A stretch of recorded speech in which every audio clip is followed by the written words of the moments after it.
नमस्कार, खबर समय जगत में आपका स्वागत है। मैं हर्षिता जौहरी। आई नजर डालते हैं देश प्रदेश से जुड़ी तमाम खबरों पर। भोपाल। इंदौर के वरिष्ठ पत्रकार एवं इंदौर प्रेस क्लब के अध्यक्ष अरविंद तिवारी से बातचीत।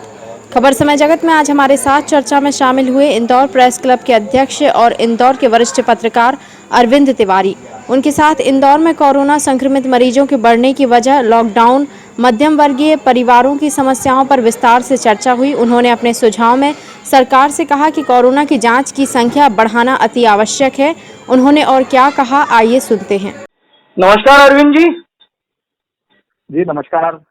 मैं सबसे पहले अपने दर्शकों को बता दूं कि हमारे साथ आज फोन लाइन पर इंदौर के वरिष्ठ पत्रकार और इंदौर प्रेस क्लब के अध्यक्ष अरविंद तिवारी जी हैं। अरविंद जी, इंदौर तो बहुत तेजी से देश में हॉट सिटियों में आ गया कोरोना संक्रमण में।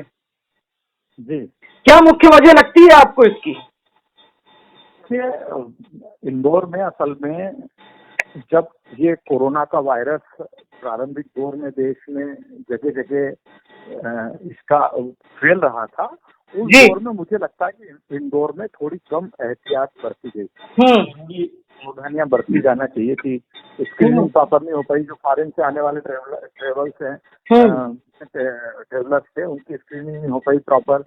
ऐसे कई कारण रहे। फिर उसके बाद जो है, जब यहाँ इंदौर में सख्ती शुरू हुई, स्क्रीनिंग प्रॉपर शुरू हुई, सैंपलिंग शुरू हुई, लेकिन तब तक जो समय निकल गया था, जो लोग संक्रमित हो गए थे, तो उनके संपर्क में जो लोग आने लगे थे, उसके कारण यहाँ स्थिति बिगड़ गई। प्रशासनिक विफलता भी कुछ हद तक इसमें मानी जा सकती है क्या? इससे प्रशासनिक विफलता तो नहीं कहेंगे। तत्कालीन कलेक्टर लोकेश जाटव ने भी अपने स्तर पे पूरे प्रयास किए, लेकिन असल में कॉन्टेक्ट हिस्ट्री मालूम नहीं पड़ पा रही थी यहाँ पे कि कॉन्टेक्ट हिस्ट्री, उसके कारण यहाँ असल में दिक्कत गई। उसके बाद जब कंटेनमेंट एरिया चिन्हित हो गए, जो संक्रमित व्यक्ति थे उन्हें उनके सैंपलिंग होने लगी, तो उसके बाद फिर धीरे धीरे स्थितियाँ नियंत्रण में आने लगी। अब हालांकि इंदौर में पिछले 2-3 दिन से फिर लगातार पॉजिटिव केसेस की संख्या बढ़ रही है, लेकिन यहाँ संतोष की बात अभी ये है कि जितने भी लोग पॉजिटिव पाए जा रहे हैं वो ऑलरेडी क्वारंटाइन में हैं, वो आइसोलेशन में किए जा चुके, चाहे वो होम क्वारंटाइन में हो या कोविड केयर सेंटर बनाए गए हैं वहाँ पे हो, तो इसलिए उसमें कोई बहुत दिक्कत ऐसी नहीं आ रही है। लेकिन ये जो नए क्षेत्रों में इसका प्रसार हो रहा है, चिंता का विषय तो है। अभी सैंपल जितने गए सबकी जांच रिपोर्ट आ गई है क्या, या अभी और भी सैंपल ड्यू है? मुझे लग रहा है कि सैंपलिंग का जो गति है वो, मतलब सैंपल तो लिए जा रहे हैं, लेकिन जो उनकी टेस्टिंग की गति है वो बहुत नहीं है।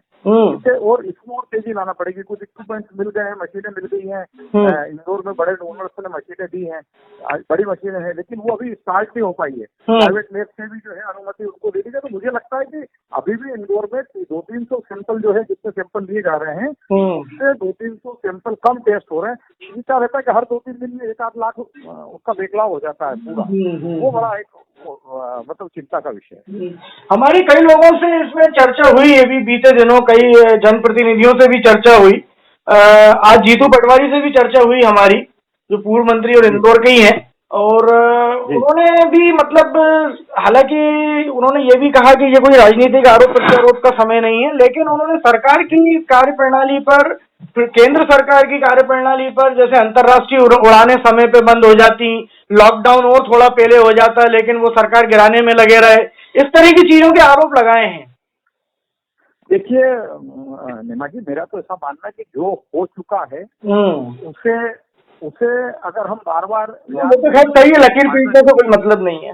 हाँ, मेरा तो ये मानना है कि सैंपलिंग और टेस्टिंग के काम में और गति आना चाहिए। जो है लॉकडाउन का असरकारक ढंग से पालन हुआ, उसका कहीं हमको नतीजा दिख रहा है। तो मुझे लगता है कि अगर संक्रमित क्षेत्र इंदौर में ज्यादा है, कंटेनमेंटेड एरिया ज्यादा है, तो मुझे लगता है कि लॉकडाउन यहाँ इंदौर में बढ़ाया जाना चाहिए।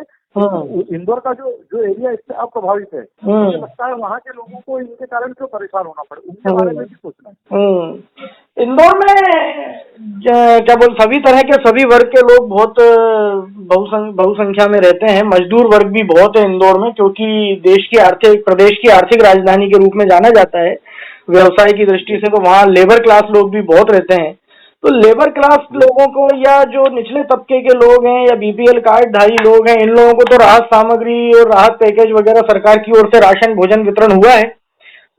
जी लेकिन एक वर्ग होता है अरविंद जी, छोटा वर्ग जो होता है, छोटे दुकानदार होते हैं, छोटी मोटी नौकरी करने वाले लोग होते हैं, 10-15 हजार रुपए की जिनकी तनख्वाह भी रुक गई है अभी, तो उन लोगों के लिए जी सरकार कुछ नहीं सोचती। नहीं, देखिए ऐसा है कि इंदौर में सरकार से ज्यादा मदद इंदौर के नागरिक और नहीं, ये मैं मदद। प्रदेशव्यापी, ये मैं पूरी प्रदेशव्यापी देशव्यापी बात कर रहा हूँ आपसे।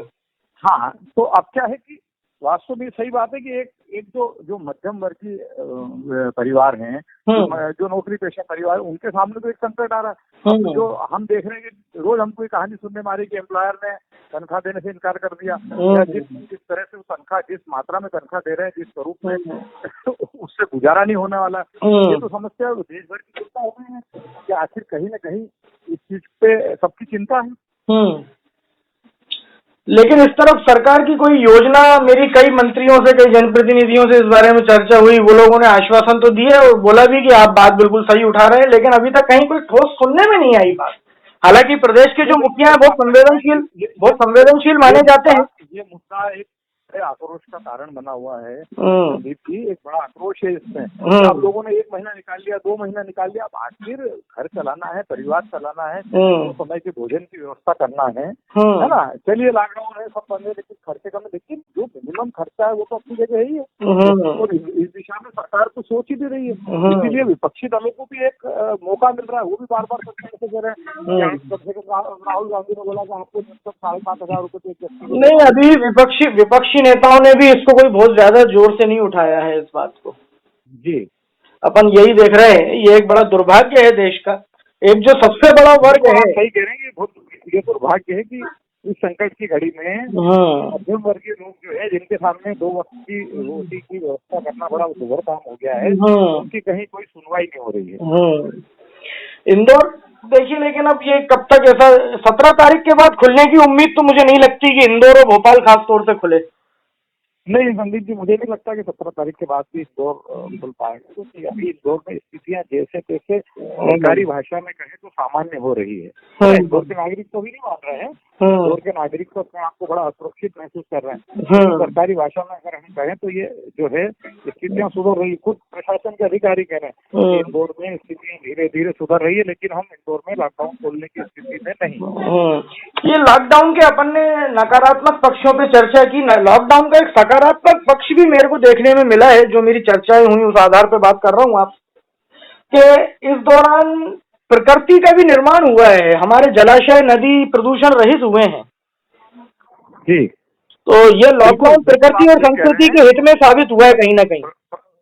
प्रदूषण कम हुआ है, जो तमाम विसंगतियां थी इसके वाहनों के बड़ी संख्या में सड़कों पे रहने के कारण, अरे और बहुत से कारण थे कि हम प्रकृति के साथ न्याय नहीं कर पा रहे थे, तो वो तो कम से कम उस मामले में तो जो भी है वो हमको एहसास हो रहा है,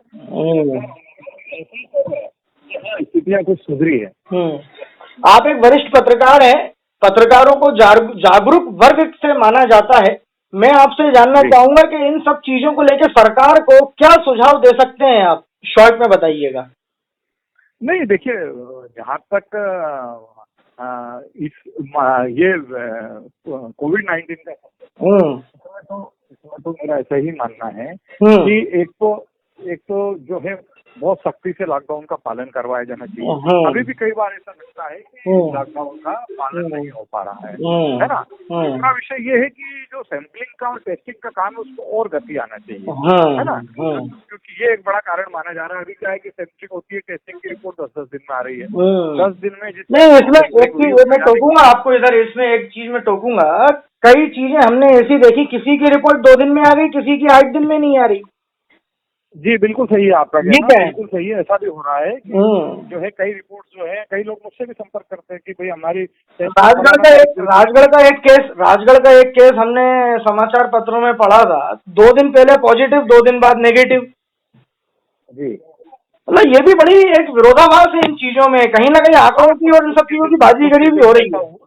कुछ केसेस में ऐसा हुआ कि पेशेंट को नेगेटिव मान के उसको डिस्चार्ज कर दिया गया, उसके बाद उसके घर मेडिकल टीम पहुंची कि नहीं हमें आपको नहीं चलना, आपकी रिपोर्ट पॉजिटिव आ गई है। ये तो है विसंगति जिसमें सुधार की बहुत आवश्यकता है। दूसरा मेरा ऐसा जी के मामले में राज्य सरकारें भी और सारे मेडिकल कॉलेज भी केंद्र सरकार पर निर्भर हैं। उस मामले में राज्य सरकार को पहल करना चाहिए और केंद्र सरकार से ज्यादा टेस्टिंग किट उपलब्ध करवाए जाने चाहिए। बहुत बहुत धन्यवाद अरविंद जी, हमसे चर्चा करने के लिए, हमें समय देने के लिए। बहुत सार्थक और सारगर्भित चर्चा आपके साथ हुई है हमारी, और हम उम्मीद करते हैं शायद आपके सुझावों से कुछ मदद मिलेगी सरकार को। जी जी जी, बहुत धन्यवाद। धन्यवाद। खबर समय जगत के लिए भोपाल से संदेश नेमा की report. For latest news, subscribe to our channel and press the bell icon.